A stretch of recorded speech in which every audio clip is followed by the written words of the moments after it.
I've heard that if someone is your equal, befriend them. How can I approach Krishna as a dear friend when he is infinitely beyond me?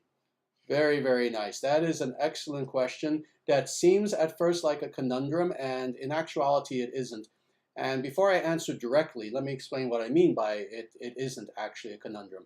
And what I mean by it's not a conundrum is that in practice it has been done so many times in so many circumstances by so many great liberated beings.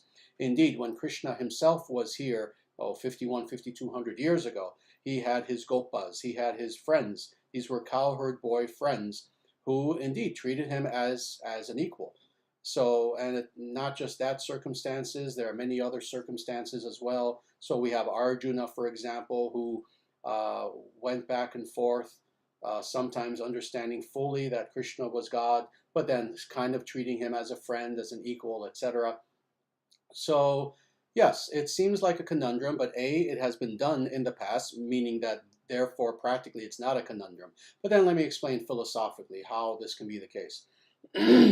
First and foremost, if one wants to focus on God as friend. And I've said this many, many times, that indeed God is our greatest friend.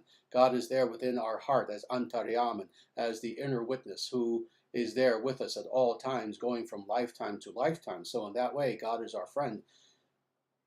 On the one hand, we wish to always acknowledge the fact that God is greater than us.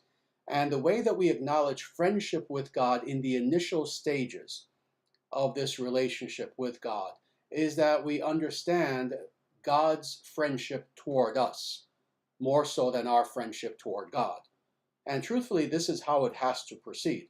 When we understand God's friendship toward us, what we understand is that indeed, even though I am unworthy, still God sees me as his friend.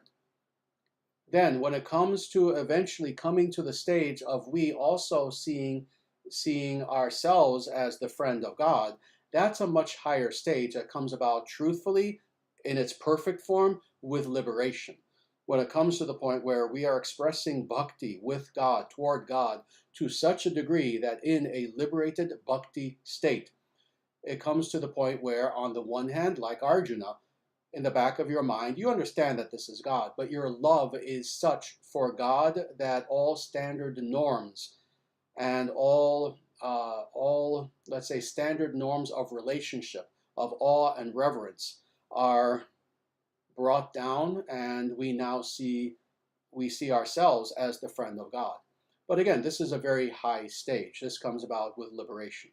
So this is how we proceed in the idea of friendship with God. First, we understand God is our friend, and then later we understand that we are the friend of God.